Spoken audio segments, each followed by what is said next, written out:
Growing up to me means to grow in my faith. That means to study the Bible more and to learn what's actually in His Word, and to apply it in my life as I live and give.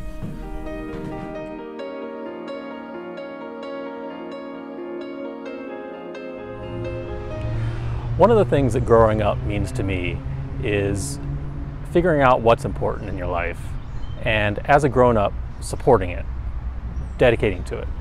One of the things that's important to me and my family is University Christian Church, and that's why we support it through our time, our talent, and our treasure.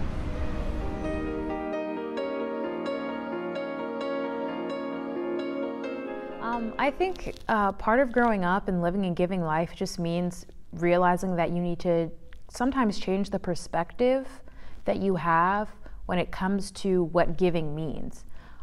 It doesn't always have to mean that you write a check at the end of the year and you've done your donating. It might mean that after church you give someone a couple of extra minutes of your time just to really know how they're doing and to see where they're at in life. And maybe those extra minutes could turn into you making a difference in their life and you not realizing it. And I think it's also about changing your perspective in terms of who is worth giving to and who is worth investing in.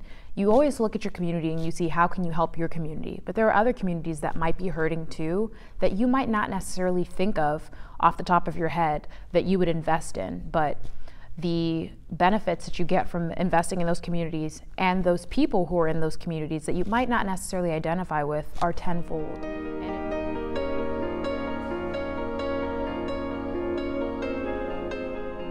For me, growing up in this church, growing up and learning to give is part of who we are as Christians. And I am lucky to have 2 children in this church myself now, and I'm raising them here in this church. So I'm sitting in our worship center where we no longer have Sunday school, we have children's church. And it's church specifically designed for children. So you're looking at our wall of Bible stories. Everything from Zacchaeus hanging out in a little tree to the palms and the cloaks for Jesus's triumphant entry, the whole Advent story. There's really so many wonderful things that we are doing here in Children's Church. And for us, it's important to have people give both their time and talent and energy, but also their funds so that we can continue to buy our stories and teach them to our children, and they can grow up and know that not only does God and Jesus love them, but their church loves them too.